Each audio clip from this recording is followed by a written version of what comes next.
ഇന്നലെ വരാൻ പറ്റില്ല. ഇന്നലെ സിനിമയുടെ റിവ്യൂ ഷോക്ക് ഇന്നലെ എനിക്ക് വയ്യായിരുന്നുകൊണ്ട് വരാൻ പറ്റി. ഞങ്ങൾ വെയിറ്റ് ചെയ്തിരുന്നു. ആണോ? ഇവിടുത്തെ എക്സ്പീരിയൻസ് ഒന്ന് ഷെയർ ചെയ്യാം. നല്ല എക്സ്പീരിയൻസ് ആയിരുന്നു. പിന്നെ ടോണി ആൻഡ് ഗൈ എന്ന് പറഞ്ഞ ബ്രാൻഡ് തന്നെ നമുക്ക് എല്ലാവർക്കും അറിയാം, വളരെ എന്താ പറയുക എക്സ്റ്റാബ്ലിഷ് ആയിട്ടുള്ള ഒരു ബ്രാൻഡാണ്.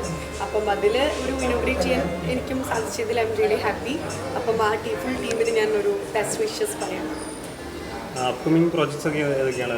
ഞാൻ ഇപ്പോൾ ഒരു പുതിയ പ്രോജക്റ്റ് കമ്മിറ്റ് ചെയ്തിട്ടുണ്ട്. പക്ഷേ അതിൻ്റെ ഡീറ്റെയിൽസ് ഒന്നും ഞാനിപ്പോൾ പറയുന്നില്ല. അതൊക്കെ ഞാൻ അതിൻ്റെ സമയമാകുമ്പോൾ ഞാൻ പറഞ്ഞോളാം. അപ്പം ഇപ്പം ഡിസ്കഷനും കാര്യങ്ങളൊക്കെ നടന്നുകൊണ്ടിരിക്കുക. ഇപ്പോൾ നിലവിലെ ബിഗ് ബോസ് സീസൺ 6 ആരെങ്കിലും ഫേവറേറ്റ് മത്സരാർത്ഥികളുണ്ടോ? ഞാൻ അതിനിപ്പോൾ കണ്ടു തുടങ്ങിയിട്ടില്ല. ഇപ്പോൾ കുറച്ച് ഓട്ടത്തിലായിരുന്നു. അറിയാവുന്ന ആരെങ്കിലും സുഹൃത്തുക്കളെല്ലാം? എനിക്ക് അറിയാവുന്ന ആളുകളൊക്കെ ഉണ്ട് അതിൽ. പക്ഷെ ഞാനിപ്പോൾ കണ്ടു തുടങ്ങിയിട്ടില്ല. ഇനിയിപ്പം സമയമൊക്കെ കിട്ടുമ്പോൾ ഇരുന്ന് ഞാൻ കാണാം. ഈ ബിഗ് ബോസ് സീസൺ 5 വിന്നർ എന്ന നിലയിൽ 4 വിന്നർ എന്ന നിലയിൽ ഈ ബിഗ് ബോസിൽ ഈ ലവ് സ്ട്രാറ്റജികളുടെ എന്തെങ്കിലും പ്രയോജനം ഉണ്ടോ? നമ്മൾ എന്താ പറയുക, ഓരോരുത്തരുടെ ഇഷ്ടമാണ് അവരുടെ ഗെയിം, അവരെങ്ങനെ കളിക്കണം എന്നുള്ളത്. അവർ ഇഷ്ടമുള്ള പോലെ അവർ കളിക്കട്ടെ. ഫൈനലി എന്താണ് ഓഡിയൻസ് ആണ് തീരുമാനിക്കുന്നത് ആര് വിൻ ചെയ്യണം.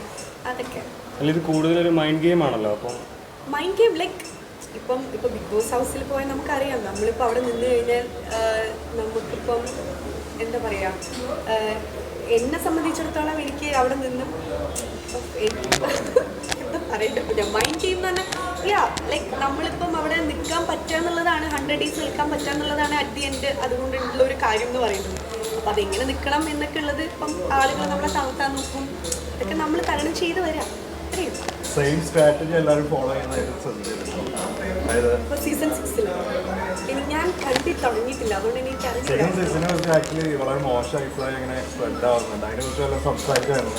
ഇല്ല, എൻ്റെ അടുത്ത് ഇതുവരെ അതിനെക്കുറിച്ച് ആരും സംസാരിച്ചിട്ടൊന്നുമില്ല. പിന്നെ ഇപ്പം ഏതിനാണെങ്കിലും ഇപ്പോൾ ഫസ്റ്റ് ഇപ്പോൾ മോശമായിട്ട് വരും, പിന്നെ അവർക്കത് ഇഷ്ടമായിട്ട് വരും, അങ്ങനെയൊക്കെ സംഭവിക്കാം. ഒരു ക്വസ്റ്റ്യൻ ഉണ്ടോ, ഈ ടോക്സിസിറ്റി ഒരു ഇമ്പോർട്ടൻറ്റ് ഘടകമാണോ അതിൽ ബിഗ് ബോസിൽ? ടോക്സിക് ആയിട്ടുള്ള ആൾക്കാർ ബിഗ് ബോസിൽ മാത്രമല്ലല്ലോ, എല്ലായിടത്തും ഇപ്പം ഈ ടോക്സിക് ആയിട്ടുള്ള സംഭവങ്ങൾ നടന്നുകൊണ്ടിരിക്കുന്നുണ്ടല്ലോ. അല്ല, അവർക്ക് കൂടുതൽ ഇമ്പോർട്ടൻസ് കിട്ടുന്നു, അതുകൊണ്ട് ചോദിച്ചാൽ.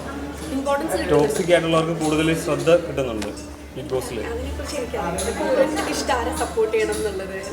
ഞാൻ എന്തായാലും സപ്പോർട്ട് ചെയ്യുന്നില്ല ടോക്സിസിറ്റി.